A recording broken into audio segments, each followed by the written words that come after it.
nange neewuunyiza okuba nti abantu be navuganya mu kamyufu ate si be balangirira oba nange nze kennyini sinze gwe balangirira, kubanga nkakasa bukakasa nti ku ground y'e Makindye tewali muntu ayinza kunsinga ground y'e Makindye.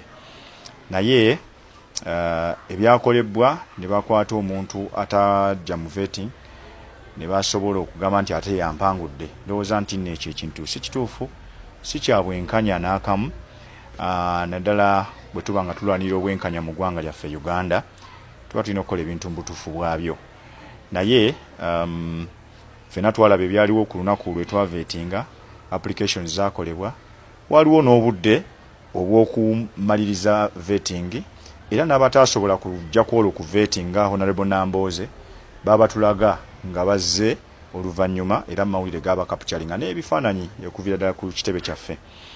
Naye ku nsonga zino eziriwo simanyi ngeri ki ate omuntu gye yava eri n'asobola okukola ki okujja eno. Naye ensonga eyo nze ngirekedde ab'ekibiina kyaffe okusobola okusalawo butya bwe bayinza okugikwata, kubanga mukakasa bukakasa nti bannange abamu bakoze petitions ne baziteekayo ku kitebe kyaffe, era tulowooza nti tuyinza okufuna justice necessarily wadde nga sinze nataddeyo petition, naye okakasa nti okusindikayo petition 100 tekigasa ng'ate waliwo abalala bakoze eki abawaddeyo.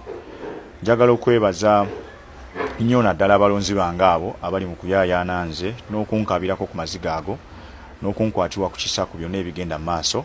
Abantu bange abo ab'e Makindye bempulidde nga bakuba omulanga ogw'amaanyi era nga bansaba okusobola okujja okwesimbawo ku bwannamunigina mu bukulembeze bw'obubaka bwa paalamenti bw'ekitundu kino, olw'ensonga nti bo balowooza nti si bamativu ku ebyo ebyabadde bigenda mu maaso, naddala mu vetting committee, electoral management committee bwe basazeewo mu ngeri gye balowooza nti enyooma ekitundu kyabwe eky'e Makindye.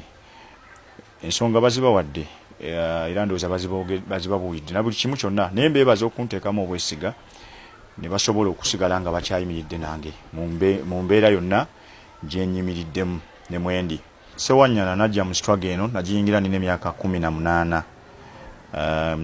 nga ndi ne Bagisebaggala, Besigye yali ayingirawo obuyingizi nga tugezaako okutegeeza eggwanga nti tuli mu nfuga etali ntuufu, enfuga etali mu mateeka, enfuga enyigiriza bannayuganda ebyavuwazza.